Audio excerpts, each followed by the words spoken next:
મોગલો દ્વારા અપમાનિત તીર્થ સ્થાનોને પ્રધાનમંત્રી શ્રી નરેન્દ્રભાઈ મોદીએ સન્માનિત કર્યા છે.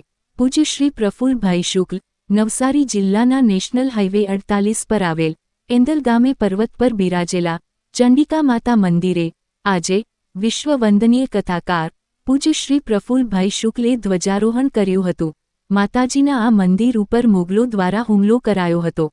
માતાજીના આ ગઢ ઉપર ભગવાન આશુતોષ મહાદેવ મંદિર પણ આવેલું છે, જે મંદિર ઉપર આજરોજ પૂજ્ય શ્રી પ્રફુલ્લભાઈ શુક્લે ધજા ચડાવીને પૂજા આરતી કરી હતી. મંદિરના પૂજારી એવા ઠાકોરભાઈ રાવલ, શ્રી બિપિનભાઈ પટેલ અને શ્રી બચુભાઈ પટેલ ભૈરવી આ ધ્વજ આરોહણમાં સહભાગી બન્યા હતા. હિન્દુ તીર્થ સ્થાનોને સન્માનિત કરવા બદલ વડાપ્રધાન શ્રી નરેન્દ્રભાઈ મોદીજીનો કથાકાર પૂજ્ય શ્રી પ્રફુલ્લભાઈ શુક્લે ધન્યવાદ આપીને આભાર વ્યક્ત કર્યો હતો. નવસારી જિલ્લાના સમગ્ર પંથકનું આસ્થાનું કેન્દ્ર એવા ચંડિકા માતાને સર્વની સુખાકારી માટે પ્રાર્થના કરવામાં આવી હતી. કેમેરામેન શ્રી પ્રતીકભાઈ પટેલ આછવણી દ્વારા સમગ્ર કાર્યક્રમનું લાઇવ કવરેજ કરવામાં આવ્યું હતું. અંતમાં મંદિરના શિખર પર ધજા લહેરાવીને ચંડિકા માતાનો જય જયકાર કરવામાં આવ્યો હતો. પૂજ્ય શ્રીએ ખ્યાતનામ અભિનવ સુરત ન્યૂઝ ચેનલ પરિવાર અને દર્શકોનો તેમજ એડિટર પ્રકાશભાઈ પટેલનો આભાર વ્યક્ત કર્યો હતો. પ્રસ્તુતિ અભિનવ સુરત ન્યૂઝ ચેનલ સાથે કેમેરામેન પ્રતીક પટેલ, આછવણી, નવસારી.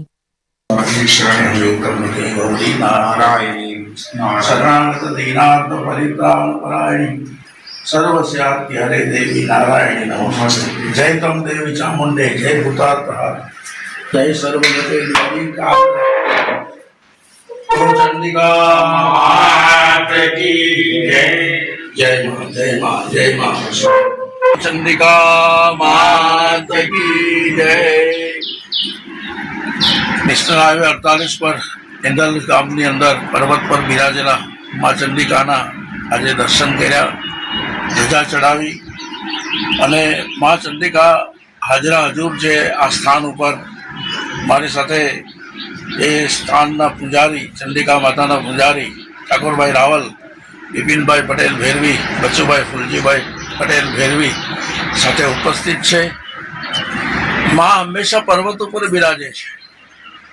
પછી આબુ અંબાજી હોય કે પછી ગિરનારની ટોક ઉપર હોય કે પાનેરાવાળી હોય કે પાવાગઢવાળી હોય, આપણા તીર્થોનું જેટલું અપમાન થયું મુગલો દ્વારા વડાપ્રધાન નરેન્દ્રભાઈ મોદીએ આવીને બધા જ તીર્થ સ્થાનોને સન્માન આપ્યું છે. બધા જ તીર્થ સ્થાનોનો જીર્ણોદ્ધાર કર્યો છે અને સનાતન ધર્મની ધજા લહેરાવી છે. એ માટે વડાપ્રધાન શ્રી નરેન્દ્રભાઈ મોદીને જેટલા ધન્યવાદ આપીએ એટલા ઓછા છે. મા ચંડિકા જય તમ દેવી ચામુંડે, જય ભૂતાર્થ હારિણી, જય સર્વગતે દેવી કાલરાત્રિ નમોસ્તુતે.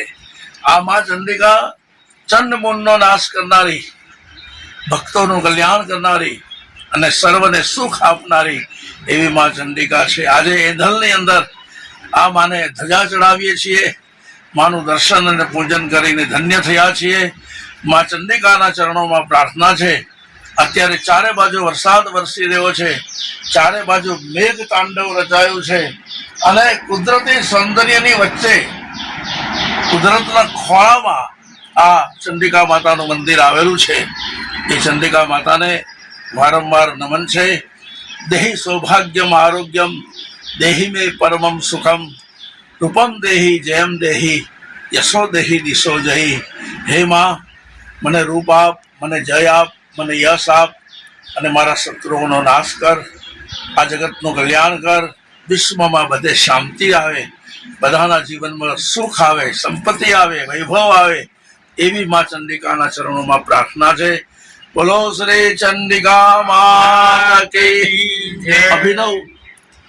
અભિનવ સુરત ન્યૂઝ ટીવી ચેનલ અને એના એડિટર પ્રકાશભાઈ પટેલને પણ ખૂબ ખૂબ ધન્યવાદ છે કે આવું ઉનાળના સ્થાનમાં આવેલું તીર્થ સ્થાનને અભિનવ સુરત ન્યૂઝ ઉપર પ્રકાશિત કરીને બધાને એના દર્શન કરાવે છે. ચંડિકા માતા કી જય અંબે, જય અંબે, જય ભવાની, જય ભવાની, જય ચંડિકા માં, જય ચંડિકા માં.